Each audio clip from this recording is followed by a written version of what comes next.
Hello नमस्कार दोस्तों। मैं फिर आज आपके सामने हूँ और एक नई कविता लेकर आया हूँ। कविता कह लें या आजकल की अपना जो भीड़ भाड़ भरी ज़िंदगी है या व्यस्त जीवन से कुछ जो समय हम निकाल सकते हैं अपनों के लिए और अपने लिए खुद के लिए, उन्हीं में से कुछ समय निकाल कर मैंने ये कोशिश कर रहा हूँ कि कुछ कविता आपको सुनाऊँ। इसमें जैसे 10 से 12 साल का बच्चा होता है, उसे केवल अपने पढ़ाई वढ़ाई से कोई मतलब तो होता ही नहीं है। उसको मतलब रहता है कि मेरे दादा हैं, मेरे दादी हैं, मेरे चाचा हैं, मेरी चाची, जो भी मतलब बाहर जाएं, जहाँ खुश रहें और एक दूसरे के साथ घूमें फिरें। पढ़ाई से कोई वास्ता नहीं होता।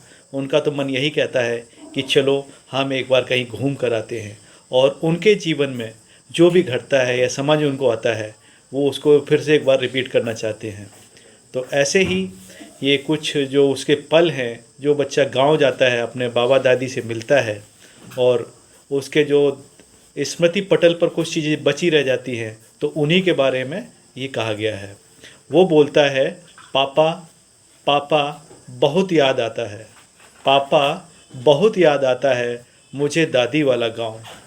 पापा बहुत याद आता है मुझे दादी वाला गांव। दिन दिन भर घूमना, दिन दिन भर घूमना खेत में, वह भी बिल्कुल नंगे पाँव। ये बच्चों के स्मृति पटल ही हैं, जो जाते हैं कहीं पर तो उनके दिमाग में कुछ अंकित हो जाते हैं। तो वो अपने पिताजी से बात कर रहा है, पापा बहुत याद आता है मुझको दादी वाला गांव, दिन दिन भर घूमना खेत में, वह भी बिल्कुल नंगे पाँव। मम्मी थी बीमार इसी से, मम्मी थी बीमार इसी से, पिछले साल नहीं जा पाए। आमों का मौसम था फिर भी छक्कर आम नहीं खा पाए। अब देखिए, बच्चे का मन है आम खाने का, तो उसके मन में कुछ जो भी आ रहा है वो अपने बता रहा है कि माँ बीमार थी तो इसलिए हम नहीं गए गाँव, और जो आम का जो उनको स्वाद जो जीभ को लगा था वो भी हम पूरा छक्कर नहीं कर पाए। वहाँ ना कोई रोक टोक है, वहाँ ना कोई रोक टोक है, दिन भर खेलो मौज मनाओ, चाहे किसी खेत में घुसकर गन्ने चूसो भुट्टे खाओ। तो ये बच्चों के स्मृति पटल वाली चीज़ें हैं, जो उनको लगता है कि नहीं भाई हमें ये चीज़ें ऐसी हैं, तो वही मैं आपके साथ शेयर कर रहा हूँ।